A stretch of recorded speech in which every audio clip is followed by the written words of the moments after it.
Minhas amigas, meus amigos, doutoras e doutores, estamos começando mais um episódio do podcast Fazendo Direito. Não se esqueça, curta o nosso canal, nos siga nas redes sociais. Hoje o tema é um tema que está bombando, é um tema muito importante, principalmente para você que é aposentado.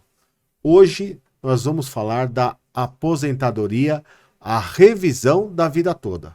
Você que já é aposentado, você com certeza já ouviu falar nesse tema, não sabe exatamente o que é, não sabe se a sua situação se encaixa. E o que o Fazendo Direito fez?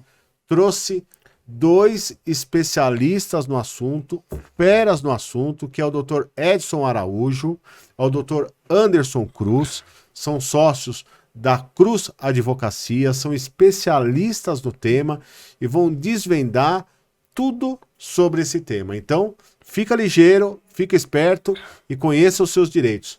Dr. Anderson, Dr. Edson, não tenho como agradecer vocês aqui, principalmente falando de um tema tão importante quanto é a revisão da vida toda, que está causando um tumulto, existe aí aquelas confusões, o pessoal não sabe, tenho direito, não tenho direito, se eu solicitar eu vou me prejudicar, não vou me prejudicar. Antes de entrar no tema, eu vou pedir para vocês falarem um pouquinho cada um da sua experiência com o direito, da sua formação. Vou começar pelo Edson, que eu já conheço aí há 20 anos, a amizade antiga. Dr. Anderson é sócio do Dr. Edson, que eu conheço há menos tempo, então eu vou começar pelo mais antigo. Edson, conta para nós. O que levou você para o direito? Como que você caiu no direito? Era algo que você já queria desde a infância, já estava na família. O que fez você? Qual foi o bichinho que mordeu você? Primeiramente, boa noite, doutor Pérez. Boa noite aos ouvintes. Boa noite, doutor Anderson, meu sócio. Está aqui para nos ajudar a desvendar um pouco dessa matéria, né? E está aí há mais de 10 anos em pauta, mas agora, graças a Deus, o STF resolveu nos agraciar com essa vitória, entendeu? E voltando para minha formação, eu me formei em 99, faz tempo, né? Eu peguei a minha OAB em 2000, só que eu não exercia a atividade, eu era empresário. Eu tinha empresa e eu fiquei com empresa até 2010. O que levou você para o direito? Para querer fazer a faculdade de direito, então, doutor? isso foi muito engraçado. Na verdade, quando eu prestei vestibular na época, eu nem sabia o que queria fazer. Eu prestei vestibular em 4 universidades. Eu prestei vestibular na época para Direito, prestei para Ciências Contábeis, prestei para Letras e prestei para, na época era Ciência da Computação. Na Sim. época. Aí passei nas 4. Aí falei, e agora? O que eu vou fazer? Eu prestei na FMU, prestei na Unicastelo, prestei na Iberiçal, acho que era isso que tinha. Tá. Aí eu escolhi a Unicida, que era mais próximo, foi onde eu prestei Direito. Eu comecei a fazer Direito. Com 2 semanas eu queria desistir, queria mudar de curso. Nossa. Aí eu não consegui mudar. Aí com 1 mês eu continuei. Depois de 1 mês eu estava completamente apaixonado pela ciência do direito. Aí eu falei, é isso que eu quero e é aqui que eu vou continuar. Ainda bem que eu não consegui mudar. Graças a Deus. Doutor Anderson, o que te levou para o direito? Qual foi o bichinho que te picou? Já tinha advogado na sua família? Não tinha? Qual foi a situação que te jogou aí nesse mundo maravilhoso que é o mundo do direito? Primeiramente, queria agradecer o convite aí, a oportunidade da gente estar falando do direito, né? Agradecer a todos aí que nos acompanham, para acompanhar no canal, que isso é importante. Eu já, desde criança, sempre já quis seguir para o direito. Talvez não no ramo da advocacia, mas voltado para o direito. Então eu já cresci com isso. E aí, assim, eu vim do ensino médio de uma escola pública e aí a gente tinha muita dificuldade em fazer uma faculdade particular e tinha dificuldade também de fazer uma faculdade pública. E aí o que aconteceu? Eu dei início na minha faculdade particular, por incrível que pareça, fiz o primeiro ano, depois não tive condições de pagar o segundo ano, aí eu tive que parar um ano, depois eu retornei, aí depois parei mais um ano. Conclusão, minha faculdade levou 8 anos, mas era meu sonho. Mas foi uma Foi persistência. uma persistência. Então parava, pagava um semestre, parava no outro. Porque você estava no semestre seguinte, você estava pagando o semestre anterior. Aí você não conseguia fazer rematrícula. Aí no outro, e assim a gente foi levando até que em 2010 eu consegui concluir. Me formei, fiz pós-graduação em Direito do Trabalho, Direito e Processo do Trabalho, fiz pós-graduação em Direito Civil, Processo Civil, fiz pós-graduação em Seguridade Social, pós-graduação em Direito Previdenciário e Processo Previdenciário e MBA em Direito Previdenciário. E aí, assim, fazendo a pós-graduação de Processo do Trabalho, que eu me voltei para o Direito Previdenciário, que eu vi que era a área que eu me identificava, que era uma área que a gente estaria bem próximo do social, sabe, assim, de fazer o bem ao próximo. Conseguir recurso e fazer o bem para o próximo. E aí eu me voltei e me especializei nessa área do direito previdenciário. É importante o que o doutor Anderson falou, porque o nosso podcast, nós trazemos aqui, ele é focado em trazer a academia, mas ele é focado em trazer também o profissional que está na ativa, no dia a dia. E é importante para você que está estudando, que está querendo estudar, veja, a persistência é fácil? Não é fácil, tá? A faculdade de Direito não é fácil. Mas você vê que a persistência, ela fez com que hoje o doutor Anderson está aqui, especialista em Direito Previdenciário, com MBA em Direito Previdenciário. E é claro que depois que você consegue concluir a faculdade, as coisas vão se tornando um pouco mais fáceis, pelo menos para aquele que se forma na área do direito. Porque você começa a se envolver, o network é um network fácil de você fazer, mas a persistência é tudo. Então, você está passando por dificuldade, não desista. Conclua o seu curso, que você vai perceber que foi a melhor coisa que você fez na vida. Eu vou perguntar uma coisa para vocês. Exatamente, eu vou começar agora com o Dr. Anderson. O que é, para que as pessoas entendam, e até aquele que talvez tenha o direito e não sabe, o que é a revisão da vida toda? Vamos lá. Então, assim, a revisão da vida toda, hoje se ouve muito falar em revisão da vida toda, e muitas pessoas não sabem ao certo de onde ela surgiu, para quem serve, quem atende. Então, assim, a revisão da vida toda surgiu da criação da Lei 9876 de 1999. Então, ela surgiu aí, onde foi criado uma nova regra de cálculo dos benefícios previdenciários e foram incluída uma regra de transição. Então foi criada uma regra permanente e uma regra de transição, que antes dessa lei, os benefícios eram calculados de que forma? Se apurava os 36 últimos meses de contribuição do segurado e em cima disso era calculado o valor do benefício. Então o que acontecia? O segurado que ia se aposentar, chegava nos 3 últimos anos da sua aposentadoria, ele fazia o quê? Ele elevava as contribuições dele para ter uma aposentadoria maior, porque era aquilo que a lei previa. Então, só pegava os 36 últimos meses, não importava o que ele tinha anterior a ele isso. Ele utilizava a regra isso a seu favor. A seu favor. Vou até pedir a opinião do Dr. Anderson, por quê? Para quem não sabe, eu com meus 16, a partir dos 16 anos de idade, por um período, eu fazia aposentadoria. Uhum. Numa época em que você tinha que dormir na porta do INSS para ser atendido no dia seguinte. Muitas vezes eu dormi na porta do INSS da Rua dos Trilhos, ali na Moca. Não foi nenhuma, nem duas, nem 3 vezes. E depois você, naquela época eu era menino, já trabalhava há algum tempo, né? E às vezes você não entendia exatamente, e depois você vai percebendo. Eu comecei a perceber que principalmente o empresário e o autônomo, ele passava 27 anos pagando por um salário mínimo. Nos últimos 3 anos ele subia para 10, e aí depois você começa a perceber, você fala, pô, mas isso já era um descompasso no INSS, porque agora ele se aposentou por 10 anos, ele vai ficar recebendo 10 salários, vai ficar recebendo por anos 10 salários, e quer dizer, quando ele recebia 10 salários, cada mês que ele recebia equivalia a 1 ano da contribuição por um salário mínimo. Então, em 2 anos e meio, ele já tinha recebido muito mais do que ele tinha contribuído. Então isso gerava, enquanto que o trabalhador, ele não tinha esse benefício, né? Ele pagava a vida inteira. Por exemplo, eu tenho um amigo meu, até vou mandar um abraço para ele aqui, Evangelista Almeida, advogado, pessoa maravilhosa, sensacional. E ele trabalhou muitos anos também, advogado. Antes de advogar, ele trabalhou muitos anos no banco. Ele passou anos da vida contribuindo pelo máximo. Aí quando ele saiu do banco, não manteve a mesma contribuição, evidente, Sim, né? sim. Até você entrar na área.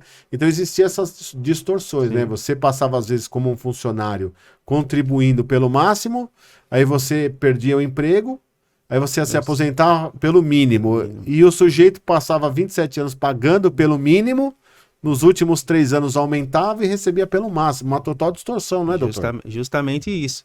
E aí, o que aconteceu? O legislador, percebendo essa situação, o que ele fez? Promulgou a Lei 9876. E aí, nessa lei, o que ele trouxe nessa lei? Ele trouxe uma regra permanente, e nessa regra permanente, o que a lei trouxe? Que os benefícios previdenciários seriam calculados com base em todo o período contributivo. As pessoas que se filiassem a partir da vigência da lei, a base de cálculo do seu período de contribuição seria todo o período contributivo. Ou seja, uma pessoa que se filiou, que nem a lei foi publicada em 28 de novembro de 1999. Então, uma pessoa que se filiou do dia 30 de novembro de 1999, que se fosse se aposentar em 2015, ela teria como base de cálculo da sua aposentadoria todo esse período. Ou seja, de 90 a 2015. Ok.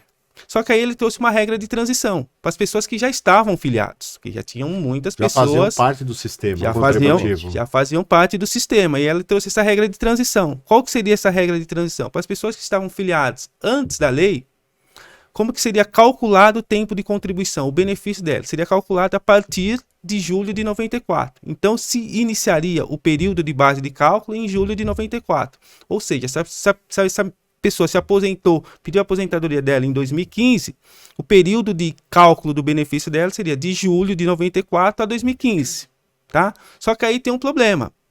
A pessoa que tinha vertido contribuições anterior a esse período, essas contribuições ela não entravam no cômputo da contagem do benefício dela. Claro. E aí o que se viu? Com o passar do tempo foi vendo que muitas pessoas, muitos segurados, tinham contribuições anteriores a julho de 94, ou que seu período contributivo melhor foi anterior a julho de 94. E aí, na hora que ela se aposentou, esse período não entrou, logo seu benefício foi menor. E daí surge a revisão da vida toda. O que é a revisão da vida toda? É a possibilidade de você poder utilizar todo o seu período contributivo, e não só aquele período. Julho de 94 em diante, que é onde que o governo, por uma questão apenas assim de interesse próprio, porque ele fixou julho de 94, porque foi a data de implementação do plano real. Eu queria inclusive te falar. Para ficar mais fácil para ele fazer o cálculo dos benefícios. A única justificativa que teve para fixar o mês julho de 94 foi justamente só por isso, por causa da moeda. E aí ficaria mais fácil para ele atualizar os benefícios. Claro. Então, assim, em momento algum ele pensou do lado social do segurado. E aí o que aconteceu? Começamos a verificar que muitos segurados estavam com os benefícios defasados ou que poderiam ter benefícios melhores. Aí o que a gente traz? A gente exemplificando uma situação para ficar mais claro, como que é um tema bem teórico, para ficar mais claro. Então, assim, uma pessoa que se filiou ao INSS em 1980, tá? Requeriu aposentadoria em 2015. O que o INSS fez? Pegou o período das contribuições dela de 94 a 2015 e calculou o benefício. No entanto, essa pessoa, pode ser até o caso do doutor Evangelista, que trabalhou como bancário, e anterior a 94 ele teve ótimas contribuições. Ótimas, foi talvez o melhor período dele contributivo. E posterior a 94, ele já teve uma estabilidade. Mês que ele conseguiu, talvez saiu do banco, passou a ser uma pessoa autônoma, que mês conseguia contribuir, outro mês não conseguia, e na hora que ele se aposentou, o INSS pegou o quê? Essas baixas contribuições e fez o cálculo do benefício dele. Logo, ele recebeu um benefício menor. E as maiores contribuições que ele fez? O sistema contributivo e retributivo, cadê? Porque eu contribuí com a quantidade maior e eu me aposentei com a quantidade menor. E aí a revisão da vida toda veio justamente para isso, para a gente conseguir abranger todo esse período, para que se tire essa trava de julho de 94 e todo o período de cálculo seja apurado. Deixa eu perguntar uma coisa. Doutor Edson, quais as pessoas que têm direito a esse benefício? Então, veja bem. Todas aquelas pessoas que passaram a contribuir antes da publicação da lei, todas essas pessoas têm direito à revisão. Todas. Desde que tenha contribuições antes de julho de 94. Certo. Porém, daí a necessidade de se fazer os cálculos. Pode não ser todas vantajoso. as pessoas têm o direito. Porém, quando fizer os cálculos, pode ser que, por causa da questão das contribuições menores lá atrás e maiores lá na frente, pode ser que o valor dê menor do que aquilo que ela tem hoje. E se ele entrar com ação e acontecer isso, o que acontece? Ele vai ser prejudicado. Por isso a necessidade de procurar um especialista. Senão ele pode... área. Então é por isso que tem essa Exatamente. confusão. Tem gente... Eu já ouvi pessoas falar que diminuiu e reclamar, porque então... Em média, 20 a 30% dessas pessoas conseguem melhorar. Então, a cada 10 pessoas que têm o direito à revisão... 2, 3 têm direito, o resto não. 2, 3, vale a pena fazer a revisão. Tem prazo Não. decadencial? Tem. O prazo é o prazo de... Até a emenda de 2019, você volta 10 anos. Então, assim, quem aposentou lá em 2008, ele não tem mais direito. Decaiu o direito de entrar com essa ação. Certo. Entendeu? Então, assim, a emenda veio em 13 de novembro de 2019. Então, você passa de 2009 a 2019, 10 anos. Então, Certo. quem está nesse intervalo aí tem direito à revisão. Quem está antes desse intervalo ou depois da revisão, Não tem direito. Não tem direito. Não tem, porque aí cai no prazo decadencial também. e não só o segurado, como o pensionista, entendeu? O pensionista também tem direito à revisão. É isso até que eu ia perguntar. Quais são os benefícios, doutor Anderson, que tem direito a... Em regra, todos os benefícios previdenciários que foram calculados de acordo com a Lei 9876 têm direito à revisão. A exceção seria o salário maternidade e o salário família. Os demais benefícios, preenchendo os requisitos, todos têm direito à revisão. Por exemplo, pensionista tem direito? Pensionista tem direito. Então, assim, a pensionista, a questão da pensionista, o que se precisa de se apurar? Que a data de decadência do benefício se inicia na aposentadoria, no ato concessório da aposentadoria. Então, exemplificando, se a pensionista, se a pessoa instituidor do benefício era aposentado, então a decadência vai ser contada da data da concessão daquele benefício. Tá. Então, por exemplo, assim, então vamos supor que o segurado se aposentou em 2008, faleceu em 2020, ou vamos colocar, faleceu em 2018. Então ele se aposentou em 2008, faleceu em 2018. A pensionista passou a receber a pensão e aí ela quer fazer a revisão do benefício dela, da pensão dela. Ela tem direito? Não, não tem direito, porque decaiu o direito. Porque o prazo inicial de decadência inicia no benefício primário, que é a aposentadoria. Então, assim, o Supremo já decidiu dessa forma, que no caso das pensões, a decadência inicia no benefício primário. Agora, se o segurado, vamos trabalhar com a hipótese que o segurado não tenha se aposentado. Então, ele ainda não se aposentou. Então, continuou trabalhando, faleceu, a pensionista tem direito de rever o ato de pensão. Aí por que ela tem direito de rever o ato de pensão? Porque provavelmente a pensão, o cálculo da pensão é feito baseado, é simulado uma aposentadoria para ele. Na hora que o INSS vai simular essa aposentadoria, ele vai simular não aplicando a regra da vida toda. E aí ela tem esse direito de rever esse ato concessório. Tá? Então a pensionista tem direito sim. Então, só para exemplificar, a data base é o benefício primário. Concessão da aposentadoria. Concessão da aposentadoria, ou, se for uma pensão, for o benefício primário. Não é isso? Ele não era aposentado. Exatamente. E aí você, então, Sim. sempre é o benefício primário, Sempre o é o benefício que vai primário. dar a contagem para que você possa fazer o cálculo da revisão. Isso, para se apurar o período decadencial. Então, assim, para se apurar se a pessoa está dentro dos 10 anos. Né? Ok. Então, sempre é o benefício primário. Então, o que acontece? Às vezes a pessoa está recebendo, já está aposentado há 10, 20 anos, faleceu agora, essa pensionista que ficou não vai ter direito a essa revisão, porque decaiu o direito.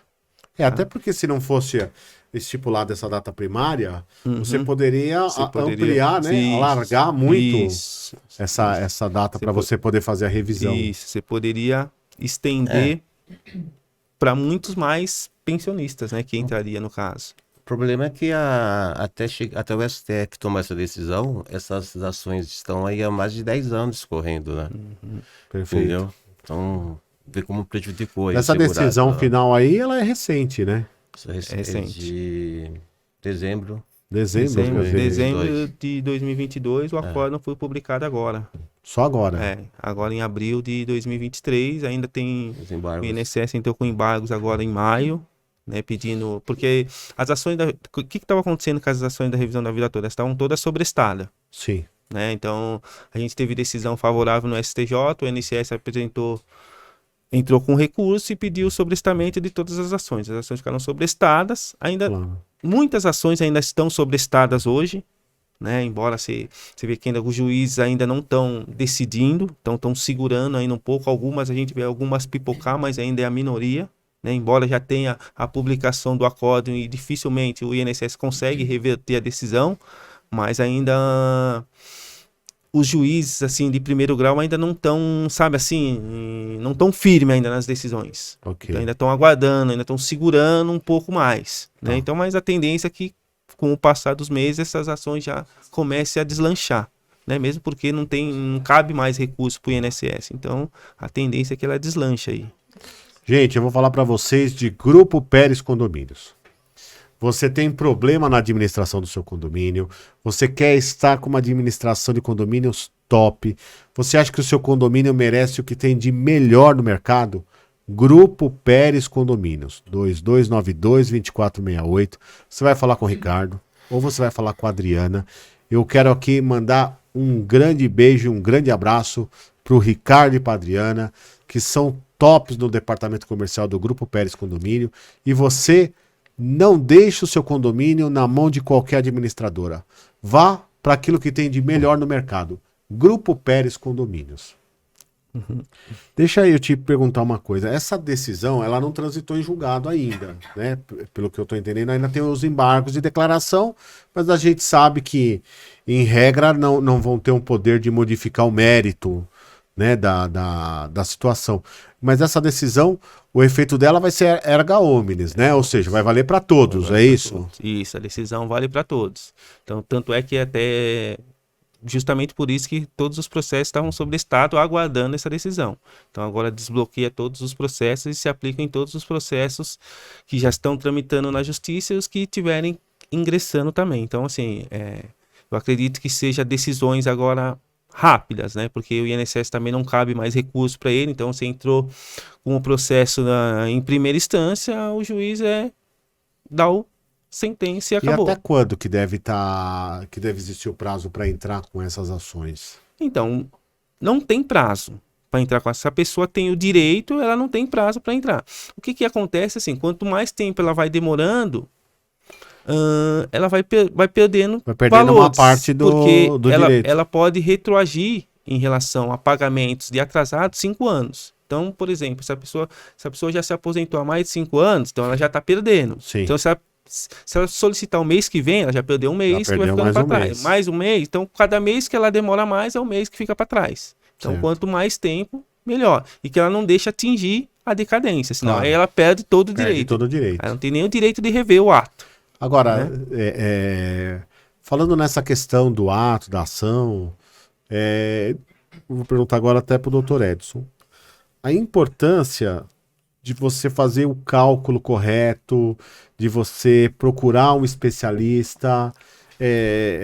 Fala um pouquinho dessa situação, por quê? Porque às vezes tem muito aventureiro, né? E a gente sabe que o direito previdenciário não é um direito fácil. né? Ele tem normas muito específicas, ele tem cálculos muito específicos, né? E aí é mais ou menos aquela situação, cada um no seu quadrado, não é? Porque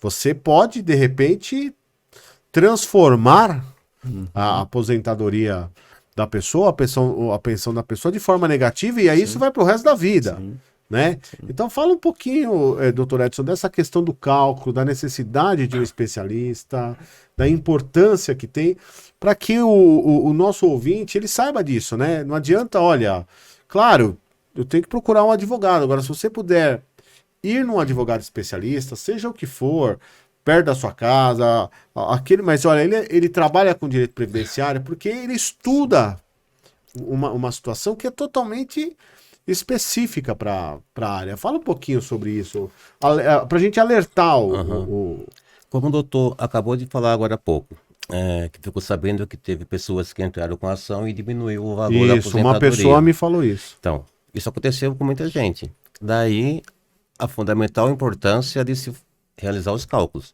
Primeira coisa que a gente faz quando chega alguém no nosso escritório ou nos procura, a gente pede as carteiras de trabalho, a gente pede a carta de concessão, a gente entra no sistema e busca, para a gente analisar se está tudo de acordo ali. Aí sim, a gente vai fazer esses cálculos. Nós temos o programa, que a gente alimenta o programa para desenvolver o cálculo. E eu já tinha te falado agora há pouco. Em média, 20%, no máximo 30% dessas pessoas vai ser interessante vai mudar. ser interessante mudar. Entendeu? Tem pessoas que saem de uma aposentadoria de R$ 1.500 para R$ 13.500. Entendeu? Tem outros que saem de 12.000 para quase o teto. Mas são raros. Entendeu? Okay. É uma porcentagem muito pequena. Okay. Então, é o caso daquele, por exemplificando, como o doutor Anderson falou agora há pouco, do Bacário, ele vem aí até, digamos assim, 2.000, até 2.000 ele tinha ali rendas, pagando pelo salários máximo, bons, pagando o máximo ali e tal. máximo. Aí chega em 2.000, acontece alguma coisa na vida dele, e a idade chega, ele não consegue mais arrumar naquela atividade dele com salário bom, aí ele vai fazer qualquer coisa porque ele precisa trabalhar e de repente a renda dele cai aí 80%. E aí começa-se a fazer o recolhimento em cima de 20% daquilo que ele recolhia. Sim. Quando vem o INSS vai fazer esse cálculo, ele vai usar o quê? De 94 para frente. Então ele vai ter o quê? 6 anos até 2.000 com uma remuneração boa e 2.000 para frente com uma remuneração pequena. Né? Quando se faz a média aritmética simples desse período, então vai cair bastante claro. Esse valor. Daí a necessidade da revisão da vida toda, buscando esses períodos anteriores a 94 para fazer uma nova média e aí que vem essa mudança. E me fala uma coisa. O cálculo é fundamental para isso. Doutor Edson, fala uma coisa. Você entrou errado. Diminuiu. Acabou? Acabou. Acabou porque como você vai discutir a mesma matéria que já foi discutida? Perfeito. Entendeu? Acabou. A gente vê muito essas empresas aí, essas que mandam essas cartinhas para os segurados, sim. que chega no escritório, às vezes chega lá, você tem direito à revisão, tal. Não, você tem direito à revisão. Aí o segurado vai lá, muitas vezes ele é enganado, porque os caras cobram lá R$4.000 para entrar com a ação, entendeu? A ação vai correr. Direito à revisão você tem, né? O que não garante que você vai ter um êxito positivo. Ele manda né? a cartinha para você ir até lá. Lá ele não vai fazer os cálculos para você para te mostrar, porque ele não vai fazer isso aí, entendeu? Aí você vai lá, paga R$3.000, R$4.000 e fica no prejuízo. Ainda tem o valor da aposentadoria diminuído aí. Doutor Edson, deixa eu perguntar uma coisa. Eu entro com a revisão da vida toda. Então, assim, a partir daquele mês, o meu benefício, eu vou começar a receber ele maior. E toda aquela diferença anterior, eu vou receber também. Dentro daquele prazo decadencial, eu vou receber também. Prescricional, né? Prescricional, Isso. desculpa. Então, você entrou com um pedido você está com o processo da revisão da vida toda e vamos trabalhar com a hipótese hoje, o juiz julgue procedente seu processo. O juiz vai intimar o INSS para 30 dias ele rever o ato concessório dele. Ou seja, rever o valor do seu benefício. Então, num prazo de 30 dias, o seu benefício vai sair do valor que era para o valor maior, né? Okay. E aí, essas parcelas retroativas. Então, da data que você ingressou com a ação, se retroage até 5 anos, desde que seu benefício tenha sido concedido num período maior, assim, anterior, Claro. que você tenha mais de 5 anos de benefício. Então, retroage aos 5 anos. E de que forma que é feito o pagamento dessas parcelas? Se esse valor apurado for até 60 salários mínimos, é pago através de requisição de pagamento. Requisição de pequeno valor, né? Esse- Aquela que já requisição de sai. pequeno o valor. RPP. Então, em RPP. 60, 90 dias, você já está com o dinheiro na conta. Tá. Agora, se for superior a 60 salários mínimos, vai ser através de precatório. Aí, se esse precatório for lançado até o mês de abril do ano corrente, se recebe no ano seguinte. Só que hoje também já não está mais recebendo no ano seguinte, já estão demorando um pouco postergando mais. já para o ano posterior. Então, ou seja, se você tiver um precatório hoje que foi lançado até abril de 2023, provavelmente o recebimento dele vai ser em 2025. Então, é Então, dessa forma que é feito o Olha que pagamento. situação interessante, porque, por exemplo, se você está aposentado, se você faz o cálculo, você está entre aqueles 20% e 30%, Uhum. e você tem um aumento, vamos falar de um aumento pequeno, de Sim. R$ 500. R$500. Olha, sua aposentadoria não é 2.000, é 2.500. Você tem uma poupança ali, se você for fazer um cálculo de 5 anos, de R$ 30.000 guardado. Sim, sim. Quer dizer, além de você aumentar o valor da sua aposentadoria, você tem aí num cálculo pequeno, né? R$ 500 Uhum. vezes 60 Sim. meses, R$ 30.000. R$30.000, né? Com correção. Não é pouca coisa, é 13º. muito valor. É um Dá uns valor, 40 mil é um aí. valor significativo. Quer dizer, né? se você Assim, tem uma diferença de 1.000, é 60.000. Então, é um valor significativo. E aí, eu só queria reforçar em relação ao cálculo, da importância dos cálculos, justamente por isso. Que nem você perguntou, a pessoa entrou com a ação, o benefício dela reduziu, dá para fazer algo? Dificilmente se consegue fazer algo. Se a sentença já transitou em julgado, e muitas vezes pega numa situação dessa que os processos demoram para ser julgado, na hora que essa sentença vem, seu prazo, já até seu prazo decaiu, porque já ultrapassou os 10 anos, demorou para sair a sentença, transitou em julgado, decaiu. Então, muitas vezes, no seu pedido, você não fez o pedido correto, informando para o juiz, excelência, se o meu benefício for menor, que seja mantido o atual. Você só altera meu benefício se for para ser mais vantajoso, senão você Mas aí que tá a pegadinha Sim. do especialista. Sim, Exatamente. Né? Aí que tá a Entendeu? pegadinha do especialista. Porque se você não faz o pedido, o juiz vai ficar atrelado Claro. àquilo que você pediu. Você Claro. pediu a revisão, a revisão. Claro. Deu menor? Paciência. Vocês entenderam? A diferença é o plus É. de você estar falando com quem Sim, só atua naquela matéria, é especialista naquela matéria, e previdenciário é um nicho muito fechado. Você tem que procurar um especialista, seja qual for, mas você tem que procurar um especialista. São esses pequenos detalhes que vão garantir que você vai ter um sucesso de qualquer forma, né? Porque ainda que você não tenha sucesso, pelo menos você vai manter o valor que você já vem recebendo. isso. Não é isso verdade? importante. É verdade. Que a pessoa procura com a intenção de aumentar. Se não vai aumentar, deixa do jeito que tá. Agora, E o INSS não tem contestado isso? Pô, você entra, quer dizer, só se é vantajoso, ele tem rebatido isso judicialmente, como que tá? não. Porque assim, o INSS, o que o INSS faz? A partir do momento que o INSS é citado, ele revê todo o ato concessório dele.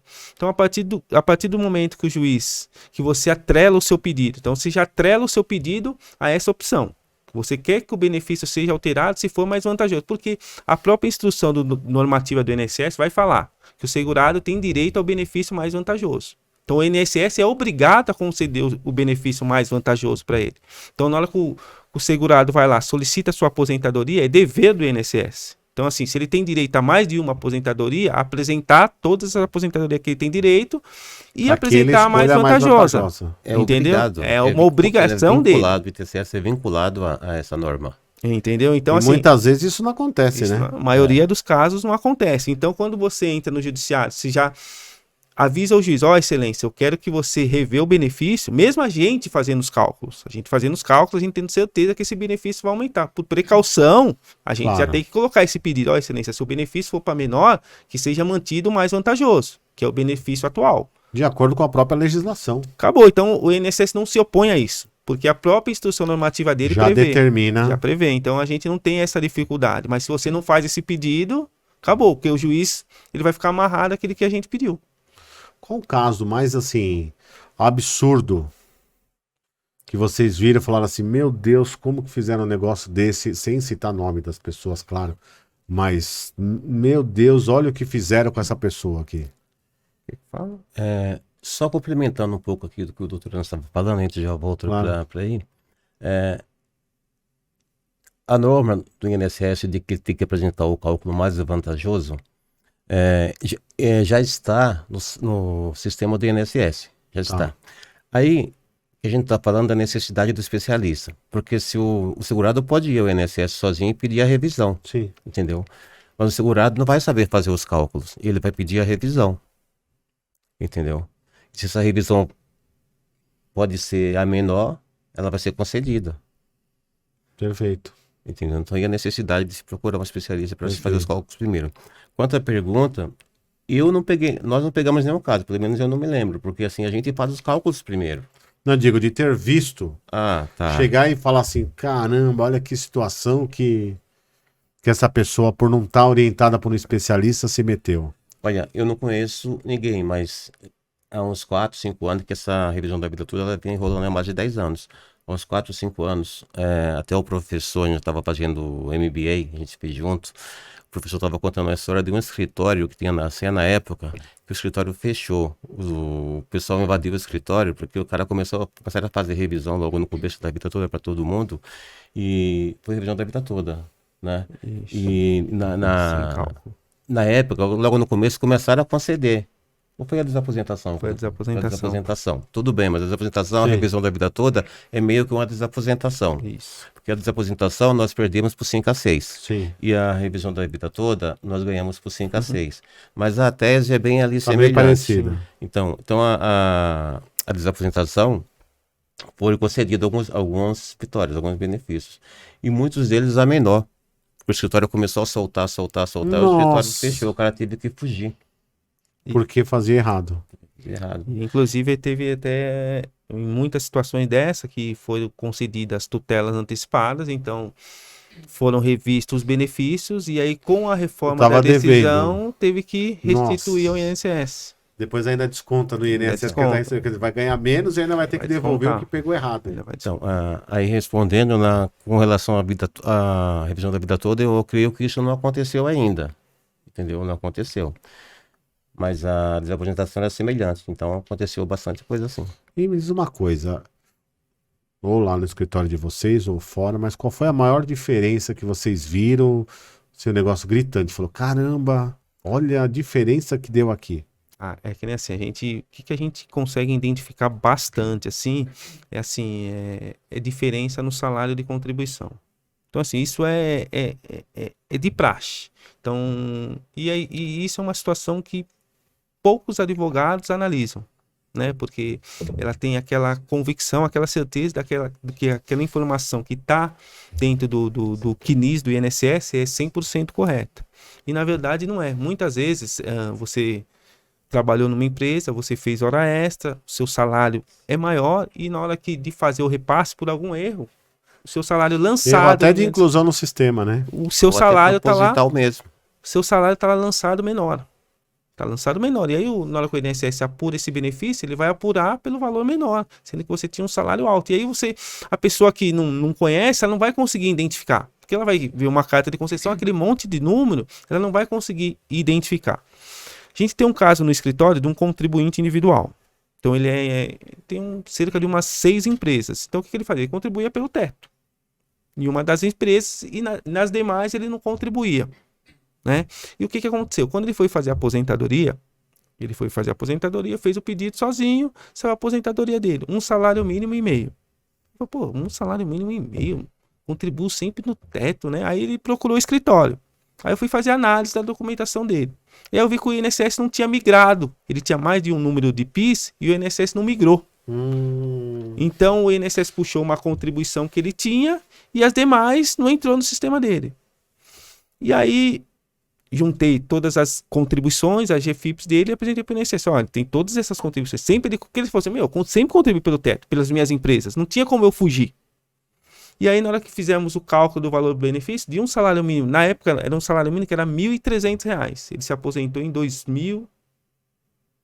2017, era 1.350, mais ou menos. E o benefício dele ia lá pro teto, quase. Era para 4.800, o teto era 5.200. 4 vezes. Sabe assim, o teto era 4.200, 4.800, ele ia 4.400, bem próximo ao teto. Então, assim, só a diferença dele aí de benefício era uma diferença muito grande. Sim. Estamos falando aí de 3 mil e poucos reais. Então, assim, sabe? Quase 3 vezes o que ele ganhava. Então, é uma situação que ele falou assim, eu peguei, procurei um advogado, o advogado não conseguiu identificar por que aconteceu isso, e aí a gente, procurando, caçando, a gente viu que ele tinha mais de dois PIS e não migrou.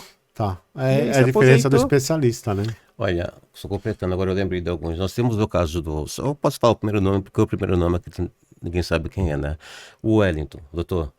O Wellington, ele tinha aposentado com R$ 2.800, entendeu? Aí nós pedimos para ele renunciar à aposentadoria, fizemos os cálculos para ele e aposentamos ele com 5.000. O dobro. Entendeu? Ele tem aí uma média de 57 anos, 60 anos. Imagina esse cara vivendo até os Sim. 85 anos, essa diferença. Recebendo- Sim, entendeu? Sabe assim, uma questão Recebendo a de meses, assim, né? Ele ia perder 6 muito meses de tempo. benefício para ele receber. Pra ele receber. Sabe, assim, ele ficou meio assim, pô, mas vou renunciar. Meu, é mais vantajoso. Se pensar no futuro, aí apresentamos cálculos para ele, ó, compensa, tal. Pegamos, ele renunciou, entramos com um novo pedido.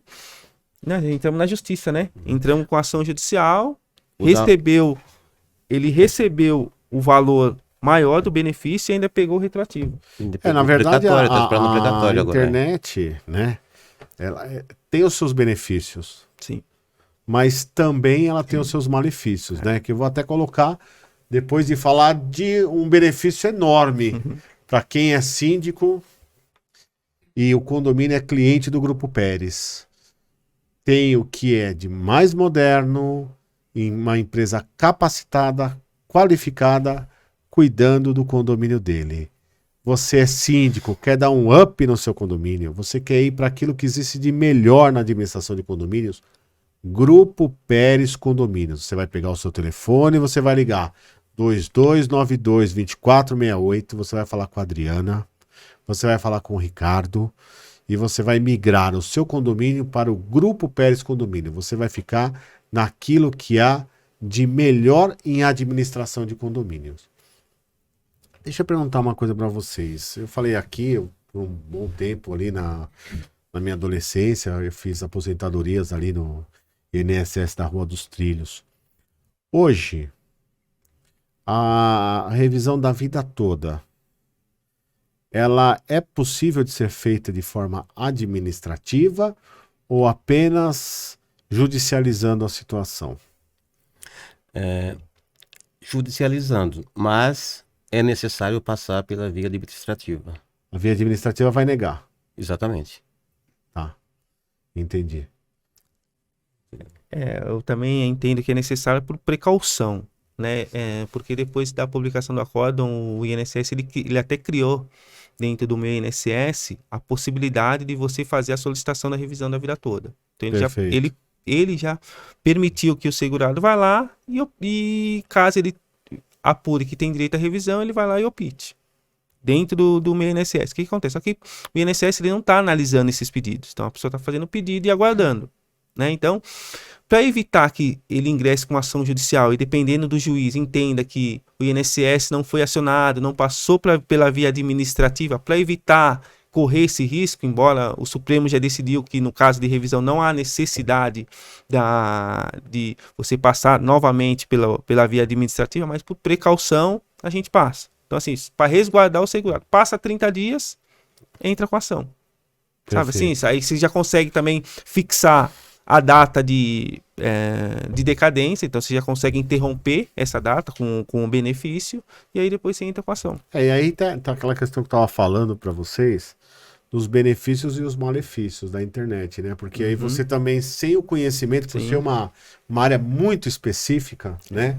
Às vezes sem o conhecimento, eu, por exemplo, a minha área de atuação é direito penal, não é previdenciário. Então, não adianta eu entrar lá no site do INSS e fazer a solicitação, porque é até aquilo que vocês falaram, né?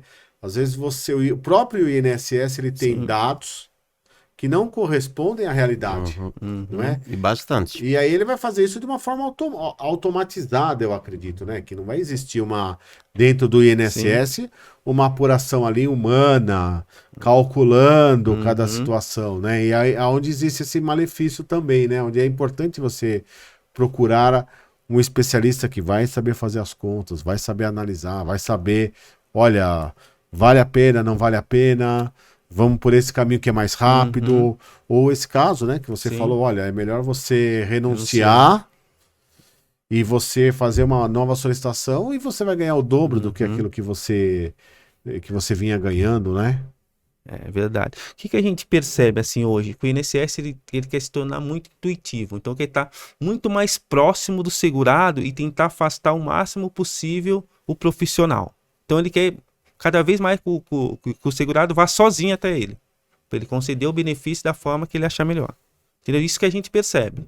Sabe assim, tentar afastar o máximo possível o profissional e conseguir fazer com que o segurado ele perceba que ele pode fazer sozinho, que ele não tem a necessidade de pagar um honorário para um advogado, que o INSS concede o benefício da melhor forma para ele. E na realidade não é isso. Ele ainda não tem essa estrutura. Não é isso. Ele não tem como ter conhecimento. Ele não sabe de analisar o RINIS, onde estão as informações ali, para conferir com a carteira de trabalho dele se está certo aqueles recolhimentos, entendeu?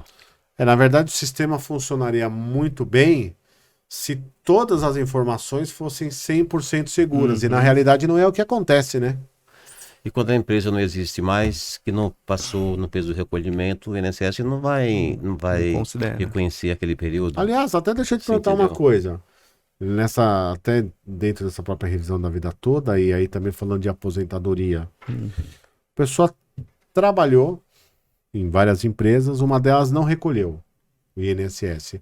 Como que o INSS ele vê isso? Ele conta aquele período, ele não conta, você tem que judicializar.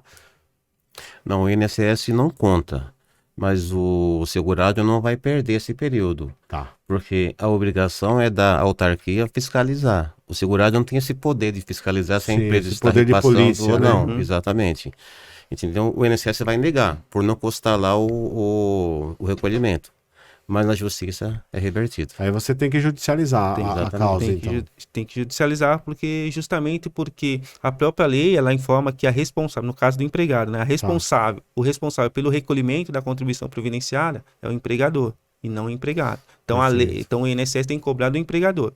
Então, o que acontece? Você dá entrada no benefício, você tem aquele período que não houve recolhimento, o INSS provavelmente ele não vai computar.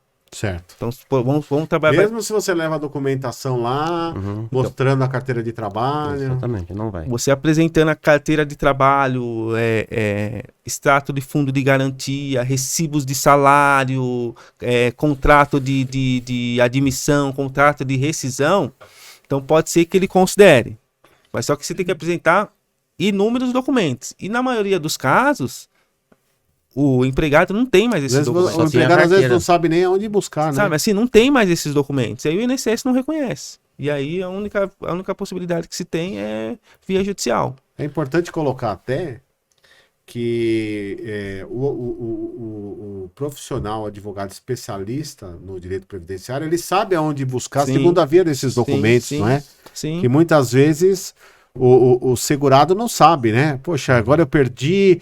Não, mas você procurando um bom profissional e você tendo os dados, ele consegue essa documentação que às vezes você acha que você perdeu, que você não tem mais direito, mas o profissional, ele consegue essa documentação. E aí o que acontece? Às vezes você vai se aposentar, você tem todo o período para se aposentar e você acaba deixando esse período de lado. Só que esse período que deixou de lado é um período que faria com que sua aposentadoria aumentasse. Só que se o INSS o INSS concedeu seu benefício. Só que você nem sabe se ele considerou ou não esse período que você deixou de contribuir. Então esse seria um período que a sua aposentadoria aumentaria. E aí ele talvez não tome conhecimento disso. Para a revisão da vida toda, o que é importante, Edson, o segurado levar? Porque eu percebi aqui que assim, e por isso a importância dessa conversa, né? Porque assim, a revisão da vida toda não é eu pegar a carta de benefício e levar no INSS. né? É importante que você tenha toda uma documentação, leve para esse especialista para que ele faça uma análise até para ver se a sua aposentadoria lá atrás foi feita correta, né? E quais são os principais documentos que o segurado deve procurar, as informações que ele deve ir Olha, atrás? para a revisão da vida toda, o fundamental é que o segurado tenha vertido contribuições antes de 94. Certo. 94 para trás. Entendeu? Perfeito. Porque de 94 para frente ele já está dentro da novo regra da lei. sistema. Então, se ele tem contribuições 80, 76, 75 lá para trás, e contribuições boas, aí sim a gente vai partir para fazer os cálculos. Perfeito. É isso. Perfeito. E se ele não tiver mais a No carteira de momento. trabalho? Então, no próprio INSS você encontra as microfichas, Ah, tá. entendeu? Mas nem sempre está tudo lá. Mas você tem as microfichas, você tem o extrato do FGTS, você tem o sindicato que às vezes tem que dar uma convenção, entendeu? Você Tem os consegue valores saber lá os valores. daquela atividade, entendeu? Porque assim, se não conseguir provar esses valores e conseguir provar que teve atividade, o INSS vai aplicar um salário mínimo. Ah, entendi. Você entendeu? Ele vai presumir ali pelo valor mínimo, né? Justamente é uma das dificuldades que a gente tem, né? Porque o INSS que é o responsável, e aí ele pede as informações, e nós que temos que comprovar que trabalhamos, nós que temos que comprovar que contribuímos, nós que temos que comprovar qual que era o nosso salário, sendo que essas informações todas o INSS já tinha. E aí ele que extraviou. Porque ele recebe, para quem não sabe, as empresas hoje elas apresentam a GFIP, mas elas, bom, acho que até ano passado ainda apresentavam a RAIS, né, uma série de informações, CAGED, uma série de informações que o governo deveria ter tudo isso, né? Sim. O pressuposto é que ele tem essas informações e que eu vá lá, mas a realidade não é essa, né? E uma coisa que uma cultura nossa, do brasileiro, né? É de jogar o documento fora. Sim. Então sempre a gente cresceu com essa cultura, 5 anos esse documento não tem mais valor, 10 anos não tem mais valor. Pra que eu vou ficar juntando isso, sabe assim? Sim. Então não sei por qual motivo, foi colocada essa cultura na cabeça do brasileiro. Então, pega os olerites, 5 anos, olerite, vou fazer o que com isso? Joga fora. Sabe, esses papel velho, o que eu vou fazer com isso? Joga fora. Joga tudo fora. E aí, na hora que precisa, que a gente precisa de fazer prova, não tem. E aí que a gente encontra grande dificuldade em comprovar, porque muitas vezes a gente sabe que a pessoa trabalhou, sabe que a pessoa contribuiu, mas a gente não consegue fazer a prova. E aí, se a gente não conseguir fazer prova, porque o ônus da prova é nosso, não vai reconhecer. Daí a importância de você conversar com alguém que sabe os caminhos, né? Sabe aonde buscar, olha, eu vou na junta comercial, eu vou no sindicato, eu vou aqui, eu vou ali. Aonde as informações foram gravadas em algum momento, né? E que nem assim, o INSS, o sistema dele hoje tem informações do empregado a partir de 82 só. Então, as informações que são anteriores a 82, ele não tem. Então, o interessado é que tem que levar.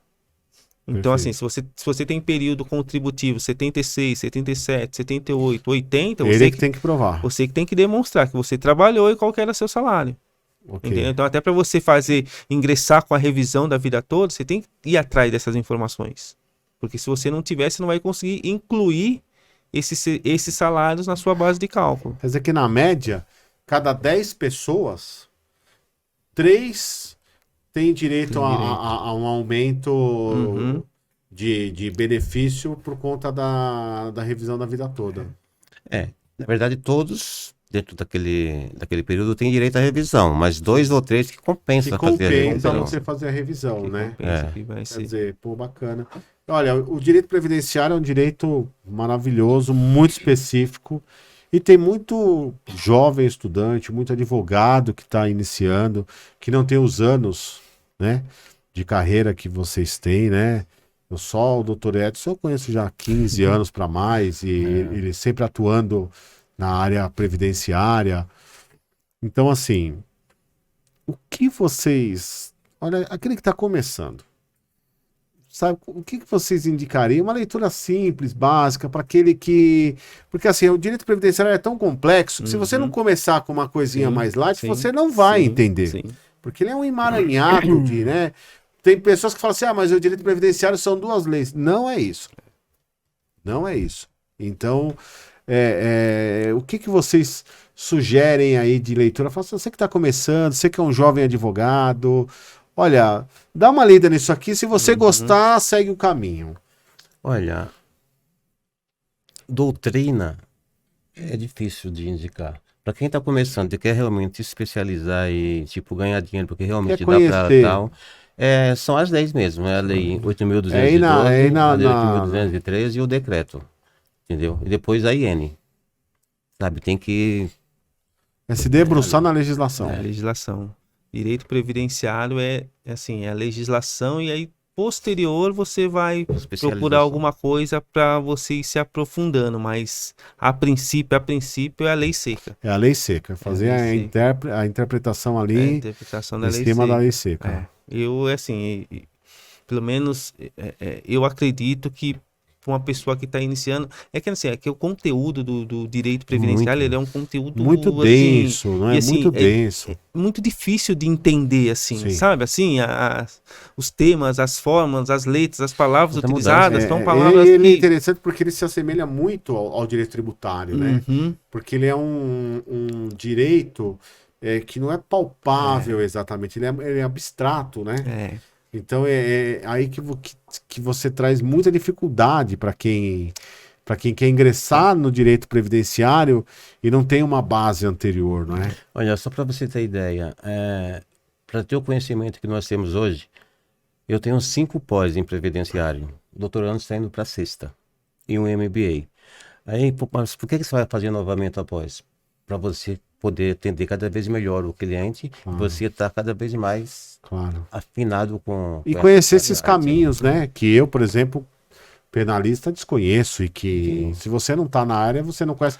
E só uma coisinha, para a gente elucidar, o estudante, embora caminhe de forma paralela, mas o direito previdenciário não é o direito do trabalho. Não, são situações totalmente diferentes. Embora, olha, eu atuo aqui no direito do trabalho, mas se eu vou iniciar um trabalho no direito previdenciário, você tem que se especializar porque a situação funciona... Bom, totalmente já inicia que, assim, é uma legislação à parte, né? Totalmente específica.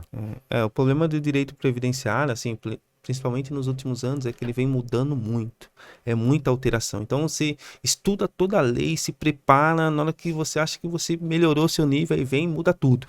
Você começa tudo do zero de novo, sabe assim?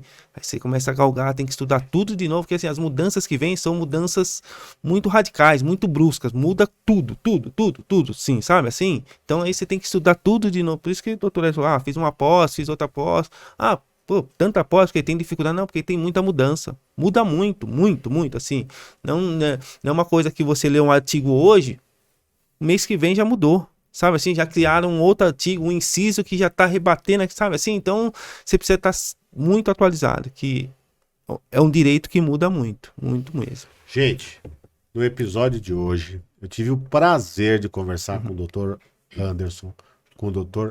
Edson, são especialistas em direito previdenciário e nós debatemos um assunto que é o assunto do momento, a revisão da vida toda. Olha, eu fiquei surpreso com várias nuances, inclusive, dessa situação, e até valores que você pode chegar na revisão da vida toda. Não é para todo mundo, mas todos devem ir atrás, porque às vezes você acha que você não se encaixa e você está dentro daqueles 30%. E quando se encaixa, o valor é um valor muito considerável. A gente olhou aqui, em diferença pequena, você pode acumular aí até 30 mil reais, em situações de diferença pequena, né?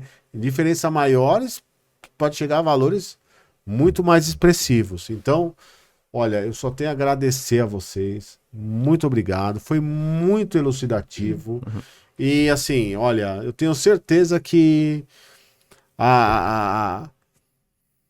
as pessoas que assistiram e que já são aposentados, já são pensionistas, vão perceber a importância de você poder conversar com o profissional especialista como nós conversamos hoje. E aí você vê que realmente é muito diferente, que você pode ter benefícios, mas você também pode se prejudicar se você não buscar o profissional correto. Então, eu só tenho a agradecer a vocês aí, a tudo isso que vocês trouxeram aqui pra gente. Eu deixo aqui meus agradecimentos, espero poder ter colaborado com algumas informações para as pessoas que estarão assistindo. Deixa o seu E, contato de Instagram, deixa o seu grato, contato de entendeu? Instagram. Eu só tenho... Edson, é só agradecer. Eu que agradeço Qual, aqui o qual que é o seu convite. contato de Instagram, Edson? Eu que agradeço o convite Caramba, nem aqui. sei, viu? Qual que é o seu contato? Quantos escritório? Põe o do escritório. Do Já tá escritório. gente, já tá aparecendo aqui o contato. Então, segue eles, especialista em direito previdenciário, segue que vocês vão ter aí muito conteúdo aí sobre o tema. Terminamos esse podcast. Um abraço para vocês, sensacional. Muito obrigado, até o próximo. Tchau.